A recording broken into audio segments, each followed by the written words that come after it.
আসসালামু আলাইকুম বন্ধুরা, কেমন আছেন সবাই? আশা করি সবাই অনেক ভালো আছেন এবং সুস্থ আছেন। আপনাদের দয়ায় আমি অনেক ভালো আছি এবং সুস্থ আছি। আজকের এপিসোডে আখি নাজমুল ব্লগের আজকের এপিসোডে আমরা শিখব দোয়া কবুল হওয়ার কিছু শর্ত। তো চলুন শুরু করা যাক।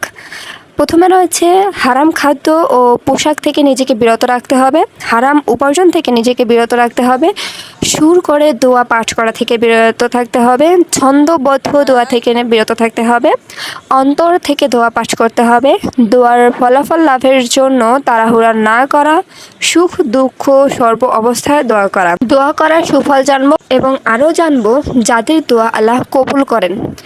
গৃহহীন ও অসহায় মানুষের দোয়া আল্লাহ কবুল করেন, সন্তানের জন্য বাবা মায়ের দোয়া আল্লাহ কবুল করেন, শিক্ষকের দোয়া কবুল করেন, বৃদ্ধের দোয়া কবুল করেন, অসুস্থ ব্যক্তির দোয়া কবুল করেন, মুসাফির বা ভ্রমণকারীর দোয়া আল্লাহ কবুল করেন, একজনের অনুপস্থিতিতে অপর একজনের দোয়া আল্লাহ কবুল করেন, রোজাদারের দোয়া কবুল করেন, একজন হাজির বাড়ি ফেরার পূর্ব পর্যন্ত যে দোয়া হয় সেই দোয়াটা আল্লাহ কবুল করে নেয়, অত্যাচারের বিরুদ্ধে নির্যাতিত ব্যক্তির দোয়া আল্লাহ কবুল করেন এবং ন্যায়পরায়ণ রাষ্ট্রনায়কের দোয়া আল্লাহ কবুল করে থাকেন। তাই বেশি বেশি দোয়া করব। এ পর্যায়ে আমরা আরও শিখব দোয়া কবুল হওয়ার বিশেষ কিছু সময়। যেমন ধরুন, আজান ও ইকামতের মধ্যবর্তী সময়ে আল্লাহ দোয়া করলে সেই দোয়াটা আল্লাহ কবুল করে নেন, ফরজ সালাতের পরের দোয়া করলে আল্লাহ কবুল করে নেন, সিজদারত অবস্থায় দোয়া করলে আল্লাহ কবুল করে নেন। তারপরে জমজমের পানি পান করার সময় যে দোয়াটা করা হয় তখন আল্লাহ কবুল করে নেন, যে স্থানে জিকির এবং কোরআনের আলোচনা করা হয় সেখানে বসে দোয়া করলে আল্লাহ কবুল করে নেন, তাহাজ্জুদ নামাজের সময় দোয়া করলে আল্লাহ কবুল করে নেন, সাহরির সময়ে দোয়া করলে আল্লাহ কবুল করে নেন এবং ইফতারের সময় দোয়া করলে আল্লাহ কবুল করে নেন।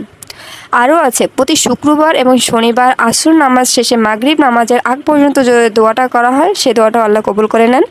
বৃষ্টি বর্ষণের সময় অনেকে আছে গান বাজনা শোনে, কিন্তু গান বাজনা শোনা ঠিক না, তখন যদি আমরা দোয়া করি সেই দোয়াটা আল্লাহ কবুল করে নেন। আমরা চেষ্টা করব গান বাজনা বৃষ্টির সময় গান বাজনা না বাজিয়ে দোয়া করতে। মোরগ ডাকার সময় দোয়া করলে আল্লাহ কবুল করে নেন। সালাতের ভেতর সূরা ফাতিহা পাঠের শেষে আমিন বলার সময় দোয়া পাঠ করলে আল্লাহ কবুল করে নেন। রমজানের কদরের রাতের দোয়া আল্লাহ কবুল করে নেন এবং জিলহজ মাসে প্রথম 10 দিনের দোয়া আল্লাহ কবুল করে নেন। আমরা আরও জানবো দোয়া কবুল হওয়ার উত্তম স্থান কোথায়।